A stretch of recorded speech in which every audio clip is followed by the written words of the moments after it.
represent our Student Success Division, which is a fancy word for retention, right? We're looking at retention, attrition, persistence, all of the above, and we love what we do because it is not an easy subject. If we had a magic bullet, we would be broadcasting to everyone, but we enjoy the area because we get to work foremost with students, but secondly, to look at all these kind of complex areas and variables that affect a student's attitude, motivation, and experience at a university. We particularly love serving non-traditional students. Those are most of what make up our online student population at your schools. So the student that's juggling life, work, family, can't be in class at 8 a.m. or 9 a.m. And the particular needs and concerns and challenges they bring to this environment. And so what we do is look at what an institution, a college or university like yourself, could do to help serve this population better. And we largely gather that data not only from what's going out in the field and our own research and the literature, but also what's coming from the ground up from our success coaches. So success coaches at Learning House are a cross between a life coach and academic advisor that are on the front lines with students. So to use a pejorative metaphor of asphyxiated canaries, we will talk a little bit about how we can eventually get to chirping canaries, for sure. And while the focus on this presentation is going to be on withdrawals or drops from a university, I will say that we also really do focus on what makes a student succeed. But before we can get there, we're just going to share with you about a year's worth of data in terms of drop codes and drop reasons from what we found working with about 7 different schools. We got this data self-reported from our success coaches working with students. Obviously, you want to help them before they actually withdraw or drop, but when they get there, we're trying to figure out exactly why and keep drilling down and drilling down and drilling down. So, again, why are we focusing on withdrawals? One, because it's a place to start. And second, if we can identify why they're withdrawals, we can maybe offer some solutions to move the needle forward just a little bit. So again, 7 schools. We'll be looking at the withdrawal categories. And again, this is an interactive presentation, so we'll be sharing what we've learned from these schools, which we'll keep anonymous, but would love the experience from your own trenches as well. Thanks, Elle. Before we kind of get started and talk about some of the reasons for the drops, I'm just going to kind of do sort of a broad overview of almost like the state of retention or the state of attrition, and talk about some of the consequences both for students and for institutions. So to just share some statistics with you, between 2001 and 2009, the percentage of students who borrowed to pay for their courses has increased from about 47% to 53%. The percentage of those borrowers who drop out has also increased during the same period. Between 1995 and 2001, that percentage was around 23%. Between 2003 to 2009, that's increased to 29%. One of the other things that's happening is that those borrowers who drop out are having trouble paying back those loans. And part of this is because of the increased unemployment rates that we're seeing for students who drop, and a widening gap that's occurring between students who persist and students who drop. Just to attach some numbers to that, in 2001, the unemployment rate for students who completed was 10%. For students who complete in 2009, that had increased to 16%. For those students who dropped, it was 15% were unemployed in 2001, and that's now increased to 25% in 2009. Just one more quick statistic on that. Students who drop are also 4 times more likely to default on their student loans than the students who persist. This is likely due to the employment situation, but so there are some pretty serious financial consequences. There's also some motivational consequences to consider. 36% of the students who drop out say that they wouldn't be able to return even if their tuition and books were fully funded.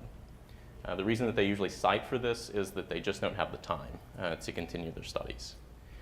They're also less likely to say that higher education is important or that it's necessary for the type of job that they want, or that it's going to lead to more earning power for them in the future. In terms of the institutional costs, there's a few different ways of measuring that. College Measures, most recent number for the cost of attrition for private, not-for-profit colleges and universities was $1.69 billion, and about half of that was institutional costs.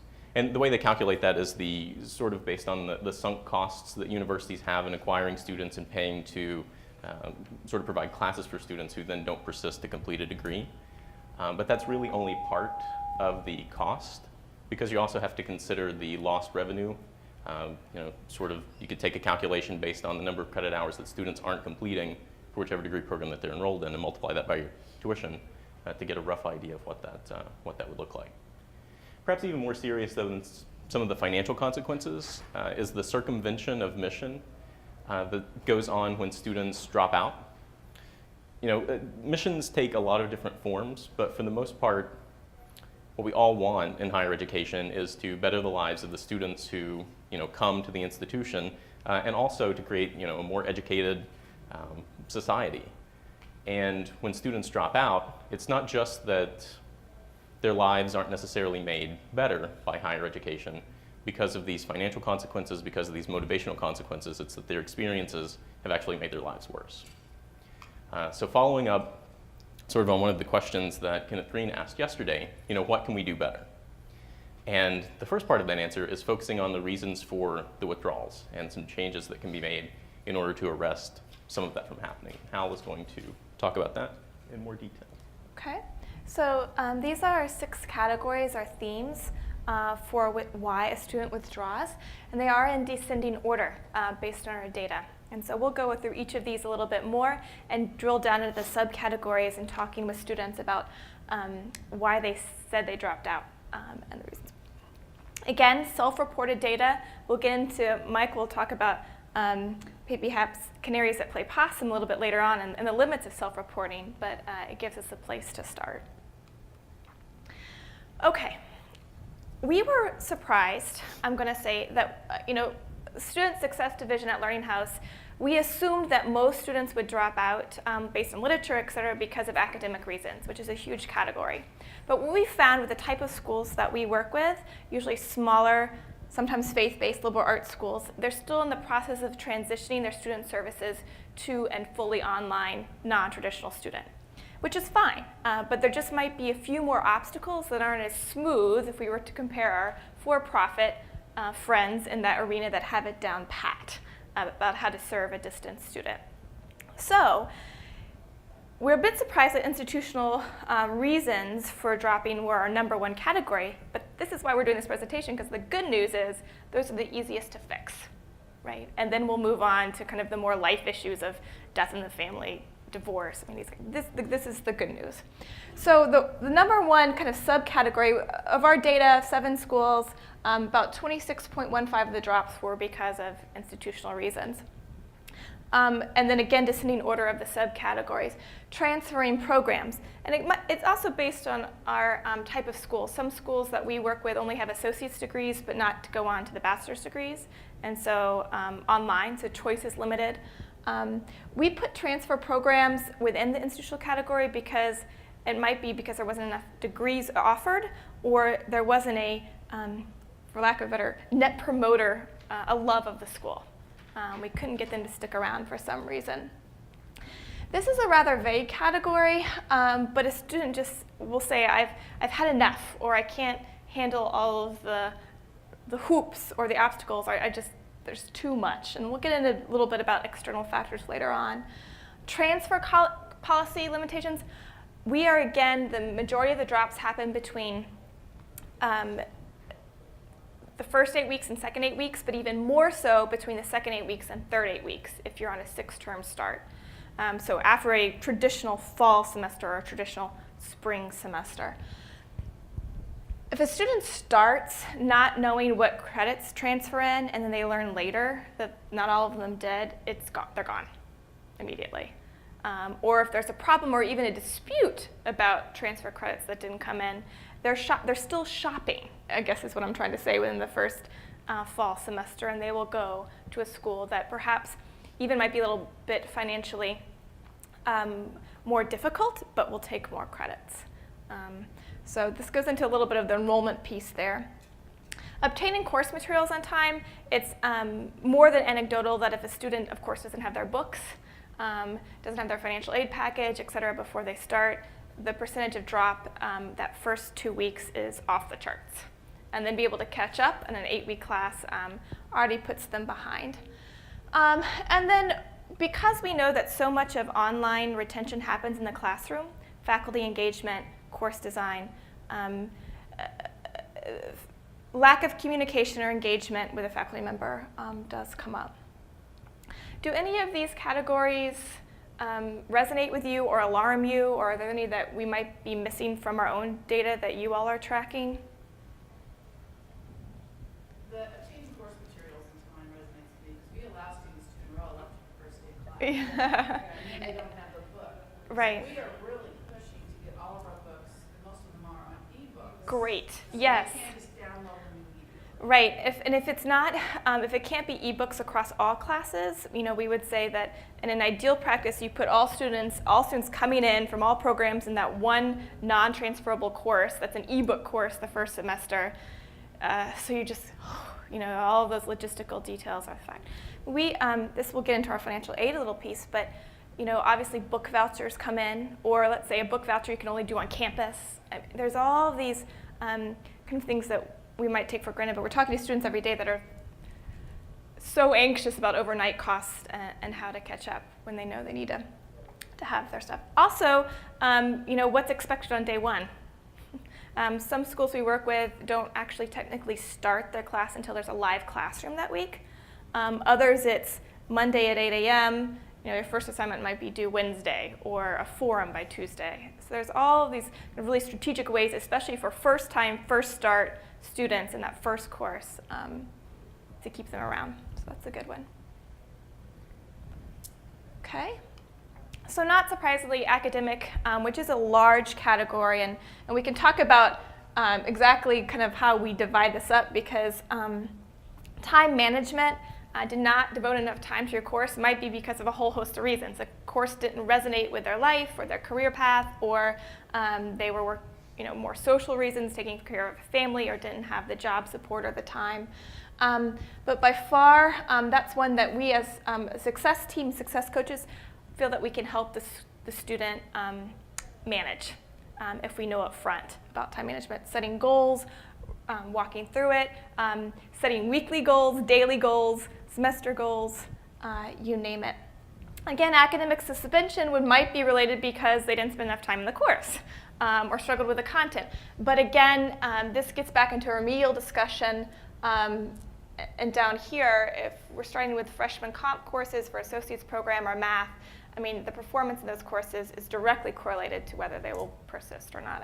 Just hands down. We rarely get this, but occasionally, especially with adult students that have the option, let's say for an RN online or BSN or an RN on ground, they might say, look, I tried this, but really for my own motivational sake, I need to be in the classroom 6 hours a day on Saturday. I've got to do it. But it's been a bit rare because we try to provide all of the resources to make one comfortable within the online realm. This is one that as success coaches we struggle with because we're so goal-oriented, but particularly for students in associate's programs. I think this was mentioned maybe in one of the presentations yesterday, that they know they need a good degree, but at the end of the day, what's going to happen with it?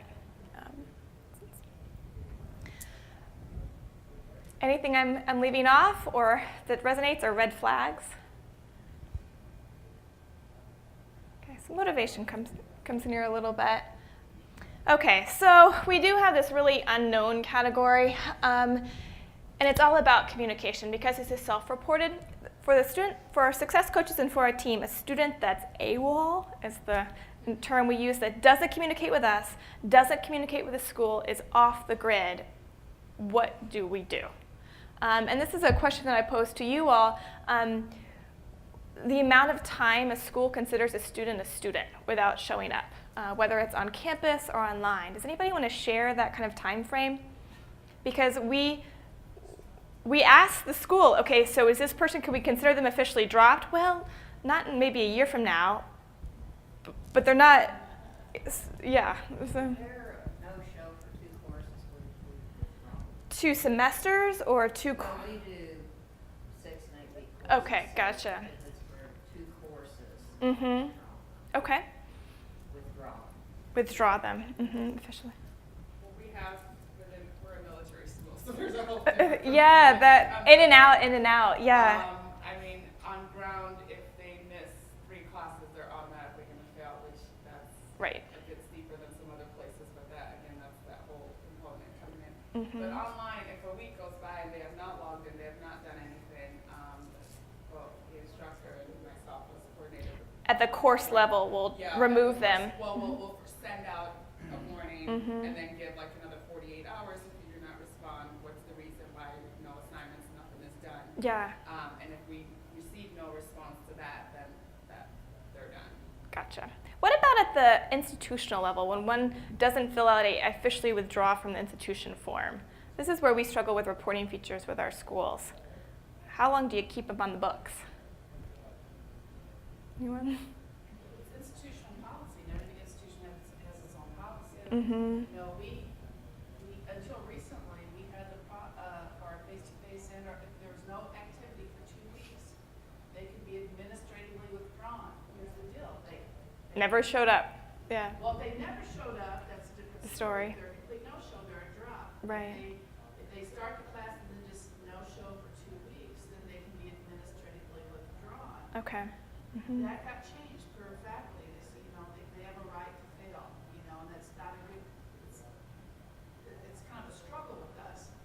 But, academically, if they do have, I guess they have a right to fail, but institutionally, then you have all kinds of financial aid implications. Right, of course. Mixed Mm-hmm. up with this, and that, you have data discovery versus, data notification, and Right.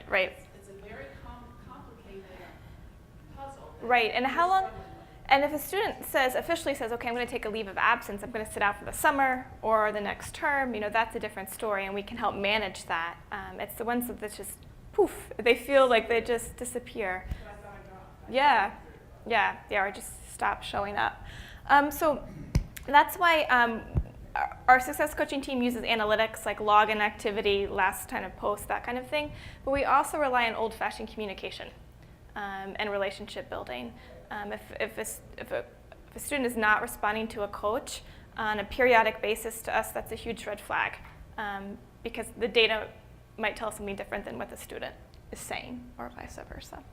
So we'll come back to this category in a little bit. Yeah. But by that time, they would have had numerous conversations, emails, typical, with their academic advisor. And their academic advisor is the first line to let us know, to find out. And more often than not, the student will say, yes, I am not coming back, or withdraw me, and then the formal action takes place. Mm-hmm.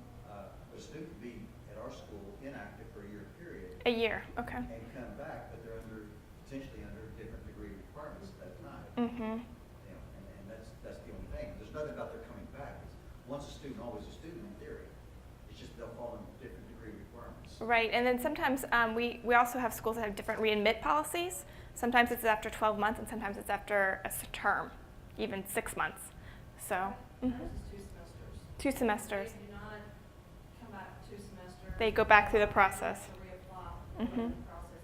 Doesn't mean they will get accepted. Right, it's just a new process. They have filled out an application, they have all their data information, and part of that, sometimes the advisors don't know, because I call and email 24 all the time, and we were talking about earlier, I said, if they're not calling you all, they won't return my calls to me, They're just nowhere. They've not talked to their advisor. Yeah. Yeah. How are you handling it during the semester, though? The semester started, they started the class, and they just quit. Are you withdrawing them? Are you dropping them? Or are you just letting them fail? No, we don't let them fail. We don't want them to fail because that affects your financial aid. But what they have to do is we will continually try to contact them. If they are a no-show, we can administratively withdraw, right? But if they started, they stopped, then they have to take it upon themselves to fill out the necessary forms, see themselves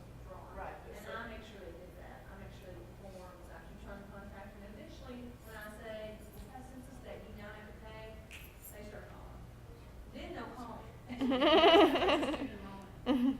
Oh, well, we had paid campus and online, we started online a year ago, we just now got like, we're close to 70 students. So we're still building our online, our main campus, we're over 3,000. We have a designation, F, which means they academically failed, or FN, which means they failed for non-attendance. Yeah. And it still goes on the transcript, but at least it does designate. Gives a little bit of the context. We have students that do that. We have like a withdrawal policy, like a W, they call them WAs, which is the same as an F. But as long as, we also have a drop date, so as long as they can drop. Within that drop date period. Change that WA to a W, and that keeps them from messing so much of the Financial aid. And their GPAs. Speaking of financial aid, right? We are trained that when a student immediately says, it's too much, I can't go to school, to kind of drill down a little bit. That's usually often the first response. But it's a valid one as well, especially if we're drilling down. Qualifying for assistance programs, some state schools we work with, for example, in Georgia, have HOPE, different types of scholarships or VA benefits. We do run into that quite often. Tuition affordability and anxiety go hand in hand. Just doing the budget, I look at it and I don't see the cost benefit eventually. We all know about missed deadlines and FAFSAs and financial aid. Hopefully we can cut down on that. And then book expenses comes up more than we would like to see. We've actually worked with students on setting up their own savings plans weekly, $2 a week, to be able to come up with next term. Talking about family loans, is kind of real immediate need for books if not covered by financial aid. Sure. We break financial aid out its own rather than put it in an institutional category because it's sometimes so much separate at the school. It can be a silo department or it can be more integrated and largely complex and different than our academic issues. You're actually separating out the dollar amount with financial aid to the institution, from the institutional. They just don't feel like they can work with financial aid people? Is that what? Yes, in terms of a customer service, yeah, we haven't had financial aid customer service issues, although, it does come up. They never return my calls, et cetera. And we would put that under dissatisfaction rather than actually kind of money issues. That's a good point. Thank you. Social or community, balancing work and family life. Do you have the support network? Do you have a spouse? Sometimes we run into that supports you going back to school or not. Employment and family, it's pretty common sense. Come first, work usually third. School usually third. Family, work, school. And so as coaches, we're constantly kind of battling that balancing act and trying to literally make so many hours a week for schoolwork within the school day and then week. And then we do run into, obviously, health reasons. Someone that might have to take a leave of absence or officially withdraw from the university because a death in the family or an illness, hospitalization, I'm having twins, you name it. But we do work on plans. We always do to try to get student back in. But these can be huge crisis events that a student cannot see any other reason except I need to step away for a while. So these are our categories, again, and the themes that have come up from our drop data the last year.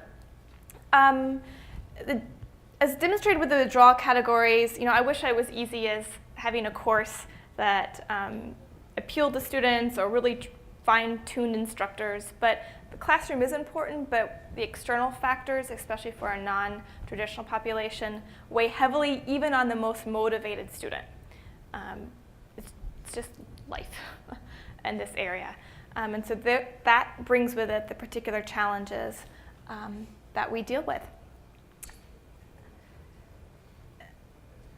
So what can we do with this kind of maze of information? Again, we can start at what we can control for, or what we can help a school control for, which are those institutional factors. You all are probably sick of hearing these things. I've been to several presentations, and I realize that people keep bringing up kind of the same issues. So what do we mean by perhaps fixing some of the institutional withdrawals or drops, we really mean high customer service, speed, and transparency, if I were to give you 3 big things. And so registration, advising, and financial aid are usually the main kind of components that fall under a student that started in a class. We work with schools that have a variety of SIS systems or student information systems from Jinzabar to Datatel, et cetera. We also work with schools that have students fill out paper forms, even at a distance, to register. I can't stress enough to get rid of the paper for your online student. It's so crazy how much we've really seen paper get lost. It's just when there's a system that a student can register for courses, check their financial aid holds all at once in one place, is huge. I won't go through all of these. You guys have seen a ton of them. But I will say, just simply thinking like an online student. We work with schools that might have a different academic calendar for their online students, but it's hard to find. It should be everywhere, you know. Communication with those students in one place rather than emails. Emails are important, but is there another way to get this information broadcast to a student? Financial aid office, again, outside of the classroom, this is the office that's going to work with your students, touch them and work with them more than any other office during their tenure. So if you don't have a customer-friendly financial aid office, is there a mediator or one point of contact that can help mediate between those two? And we'd also recommend, I know the population we work with usually does have a large contingency of faculty advisors that are still serving online students. There are difficulties with this model that's not a professional advising model because of time and schedules. After 4:30 p.m. on weekends is when these students need advising. So the best models we have seen are us doing the advising, our success coaching, or having dedicated online advisor for online programs that could span a variety of academic programs, but gets the challenges and the concerns and the needs that an online student brings to that, rather than we literally get emails where students say, I'm freaking out, I got this advising letter in the mail, I'm supposed to be on campus, and my name between A and D in this line on Tuesdays, I can't be there. No, you can't. So what kind of communication is coming from traditional advising offices or not? That's why streamlining it within an online division, particularly online advising, we think is key to helping fix those institutional withdrawals.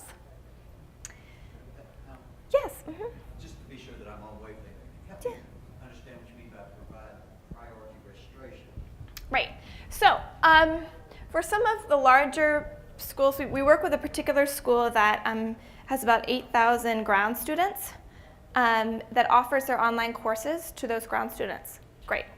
But a student in a fully online degree program, that's all they have. And so when the courses fill up within 20 minutes, they're out of pocket. So especially at that kind of volume, it was priority registration for online students for online courses, and then open it up. Thank you. Great. Okay, so Canaries might lie. Okay. And on that note, Yeah. I'd like to talk a little bit about some of the limits of using student self-reporting, but also talking about some of the facilitators of persistence and some practices that can maybe enhance the likelihood that those facilitators will be present on your campuses. So to kind of start off with, we're relying on student self-reports. And some of you may be familiar with Herzberg's work and two-factor theory. And basically what he had looked at was workplace satisfaction and workplace dissatisfaction. And so he would ask satisfied workers, why do you stay? And ask dissatisfied workers, why do you leave? And the interesting thing was the lists were pretty different. So something that was on the dissatisfied workers list maybe wouldn't have a corollary on the satisfied workers list. So by focusing on the withdrawals, maybe we're only getting a part of the picture here. And just kind of some examples, you might ask a student who drops why they dropped, and they might say something like, well, I was dissatisfied with the institution, kind of an external cause attribution for the reason for the drop. If you ask a successful student why they stayed, they might say, well, I have good study skills. So they're using an internal reason for explaining why they stayed. So it's just kind of something to keep in mind when we're looking at student self-reporting, is that we want to look at some things that we can do to kind of build capacities and build capabilities in the students as well. And some of these, we looked at a few, actually looked at a lot of different research articles and kind of pulled out a few capacities that were associated with persistence. And to kind of walk through a few of these, having basic learning management system and computer skills, being committed to goals, receiving frequent quality feedback, self-efficacy and personal growth. It's probably not something if you asked a student who dropped, they would say, it's because I didn't have personal growth. But if you look at it from the other side, you can kind of get at it. And connectedness. Now, some ways that we can kind of make sure or enhance the possibility of these facilitators being present. Orientation can go a long way towards establishing some of these. One thing that orientations do is they build connectedness. But another nice thing about them is that it creates a low stakes environment for the students to kind of practice within the LMS. In talking with our success coaches, one of the things that they say that sometimes an issue for students is they don't understand kind of the communication protocols with faculty. Mm-hmm. A student might send something that initially would be appropriate for a text with substitutions of letters with numbers and no punctuation and those kinds of things, and that might be a real pet peeve for a faculty member. So if a student does that with a success coach or with an instructor in an orientation class, you can kind of start the process of coaching them about appropriate communication protocols to kind of head an issue like that off at the pass. So really the orientation course, low stakes environment, also gives you the opportunity to address some of those needs like just getting familiar with the LMS. Appreciative advising and coaching in general can help with a lot of these areas. And for those of you who maybe aren't familiar with the appreciative advising approach, what you kind of do is you focus on success and you build off of success. But there's also a scaffolding process that happens. So at the very beginning of a student's life cycle within the university, there might be considerable help from an advising unit, in terms of registering for classes, which courses you should take, those kinds of things. But as they progress along that life cycle, some of that gets removed and you help them kind of gain the self-efficacy, the goal commitment, the personal growth to make those choices on their own. So it's just another way of enhancing some of these areas. One of the overarching reason usually that students drop is just because they don't see a way forward anymore. It's the reason that people quit doing anything, is that the costs outweigh the benefits, or you think that they do. And what you can do by focusing on these capacities or these capabilities is increase the likelihood that they would see themselves, to borrow a term from Kenneth Green's keynote presentation yesterday, they're able to visualize themselves, completing the degree, progressing towards graduation. So let's talk about some sample results from some schools that have focused on institutional changes to address specific withdrawal and drop reasons, but also created specific strategic interventions and what form those took and what kind of results they saw. Laidlaw College, which is a fairly small school, I think it's in New Zealand, but they did publish a study fairly recently on some of the practices that they engaged in. And the first thing they did was they took a look at the data, and they noticed that students were struggling in the learning management system. And another one that was key was that students who enrolled late dropped with pretty high frequency. So the institutional change that they enacted was they had no late enrollment. So 1 week before courses started, students couldn't start that term. They were asked to wait out a semester. What they did during the meantime was they had a 1 week orientation course. So if students didn't make that deadline, they could still maybe do that 1 week orientation course during the term that they were kind of sitting out before the next start date approached. The other thing that they did was they administered a survey to incoming students to identify areas that would maybe be challenges for them, or to check for characteristics that might be red flags that they would encounter specific challenges during their first few terms. Can I ask So, a question? sure. On the orientation class, did they develop their own, or did they, Assistance of Learning House, for example, to put it on a platform for the students to access? They developed their own. Yeah. And then the other two interventions that they did throughout the semester was they had regular messages that went out to students at specific times during the semester. So, around midterms, kind of study skills, email registration, are you registered for classes next term? But those students who were identified in the surveys maybe encountering challenges during the first term also had more regular personal contact, kind of getting at that frequent quality feedback that helps facilitate persistence. And those were the results. They saw a 24.7% retention gain during the first term. So it's a pretty impressive result. It's fairly recent, so I'm not sure exactly how much of that translated over multiple terms, but at least initially it's promising. Could you share again the name of the? Sure, it's Laidlaw College, Laidlaw. And all of the sources and things, we'll have our email address at the end. So if you want citations and directions towards some of the articles, we can provide those. Mark Parker at a recent webinar was discussing some of the strategies that UMUC had used in order to arrest some of their attrition rates. And again, started with data. And they took a look at students who had registered late. And the students who registered late dropped 13%. Well, they were 13% more likely to drop than students who registered just 1 week before the term started. They also noticed that the calls to the help desk were higher for new students, and instructors reported that new students struggled more, this is new students as opposed to returning students, struggled more in navigating the LMS.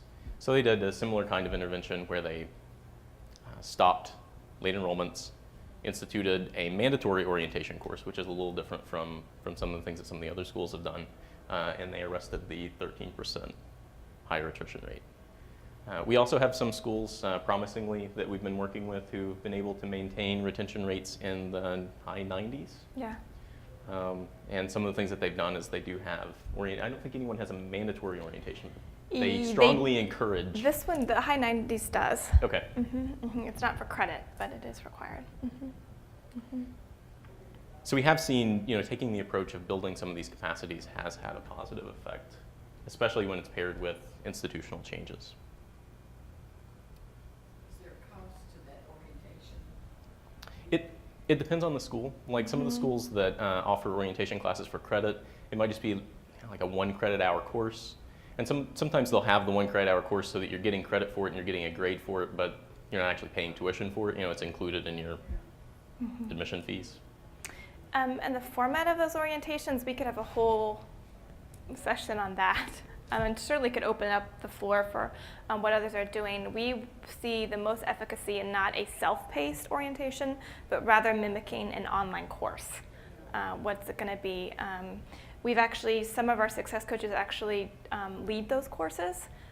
So they're not working with an instructor, but with a success coach, their advisor, essentially, to play, to learn how to navigate, but also the questions to ask, and they can get feedback of, was that a good discussion post or not? All of the above.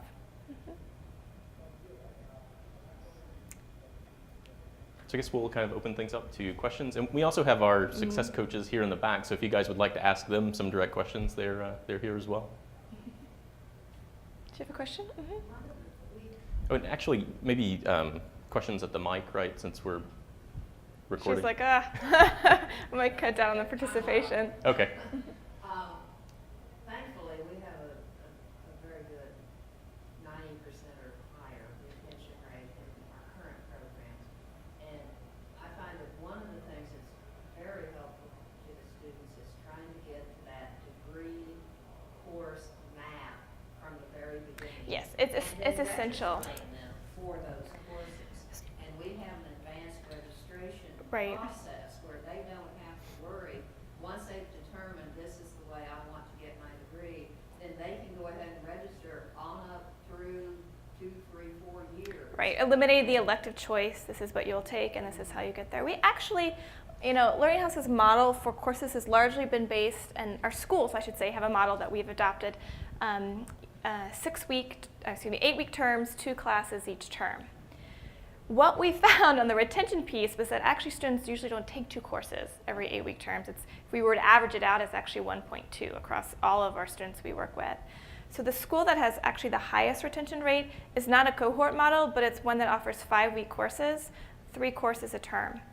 And so we've actually in this school had, the last year, we've never had 1 leave of absence. That means not 1 student has sat out at all, which is crazy, any time period for that term. So 1 course, focus, boom, done. Another course, basically 3 at a time, which is really unique to us because we've always worked with the 8-week, 2-semester course model. But having that advanced registration, 1 course in a sequence we've seen kind of amazing results. Yeah, and I used to work with a program that had 6-week terms for masters. And Yeah. some Same with more kinds of MBA results. programs that do, 12-month MBA, 1 course a month, that kind of thing. And of course, any graduate program, the retention rates are so much higher than if we're working with an associate's program where the gen eds and the electives are where it gets tricky. We just started working with a school that has 27 online programs that are cohort-based. And they're like, we don't know really if we need you because our retention is about 93%. It's like, great, that makes sense.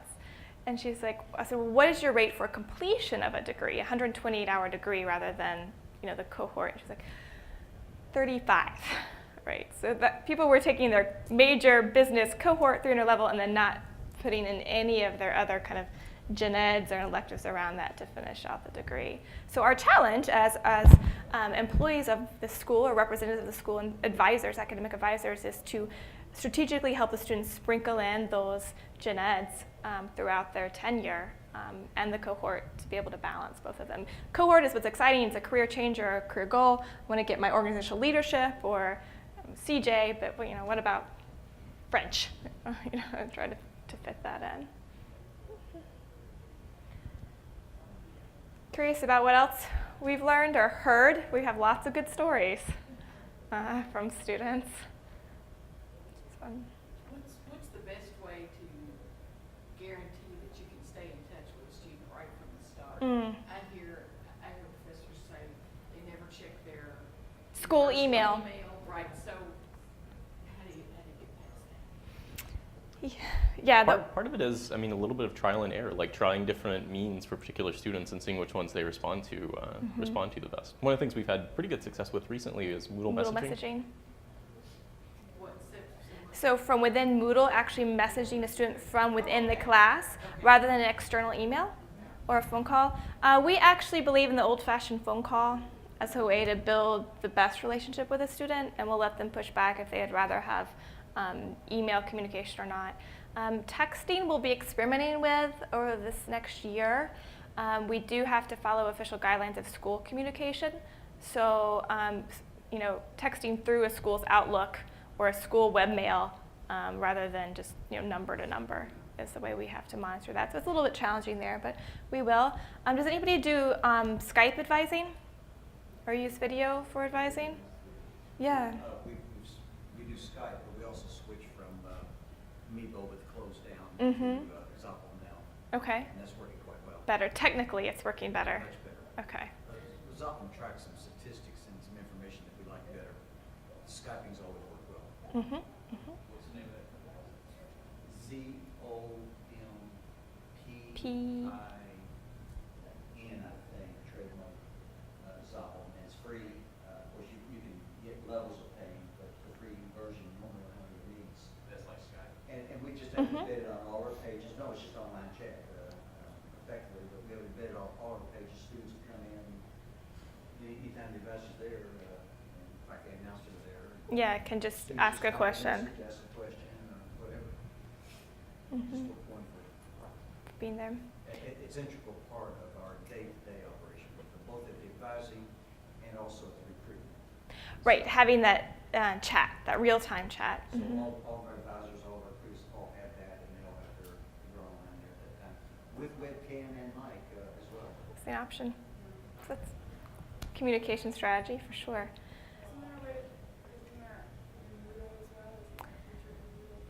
There is a feature in Moodle. It's a chat feature, but not in the sense of popping up, kind of boom, hey, I'm here. It's more stagnant as a room or a place to go. It's just a window that's always there. Okay. It's always there. Now the enrollment kind of features we use, it's a little bit more invasive. You know, like, hi, call me. I'm here to talk to you. Yeah. Good. Yeah, communication has been really interesting because, you know, we have to scale it at which a graduate student obviously might not need weekly contact. I mean, so we back off on that. You know, an associate student might be calling our offices every day, and we're here for that. And we walk a fine line between, we don't handhold, right? We are here as advisors to help empower the student. At the same time, help them overcome obstacles and give them suggestions to use their own efficacy to find solutions to problems. At the same time, we do run into things you're like, could they make it any harder for the student? You know, and you're just like, oh my gosh. And so the empathy faction comes in. But as representatives of the school, of course, you would never say that. But it's pretty unique at times. And those external factors, so a student might give an institutional reason, I'm dissatisfied, but it's because they can't handle that on top of screaming kids in the background or balancing work at the same time. So our reporting, you know, there's a lot of bleed over between all of our categories. Chirping canaries is what we're shooting for. More song than not. I guess just kind of a question for the audience, like how many points of contact does a typical student have to engage with in order to address like issues? So if a student is interested in dropping a course, do they need to talk with an advisor, the registrar's office, financial aid, like all of those different silos, or is there usually like a single point of contact, single point? Mm-hmm. Yeah. We have the same thing. And if we flip the scenario in terms of registration, you know, every school you work with has different registration procedures. Sometimes a student has to be cleared of an advising hold or not. We actually see it for a distance student working in the reverse because they can't, if the school has not given us the capacity to clear the holds, and many times they do, then they have to meet with an advisor on campus. In that case, it causes, we know why it's there. It's to catch any loopholes and make sure the student, but it sometimes can back up and back up and back up and back up. And so we get frantic calls, you know, my advisor's out for 2 weeks and I'm anxious about getting in courses. And then we get a call from the president saying, make sure students are in courses, but they're literally stuck. And so our job is to hold them until that advisor can get back and release the holds. For sure. Any other questions? Well, feel free to reach out to Mike or I or our coaches at any time if you'd like to learn what else is happening on the ground as we work with students.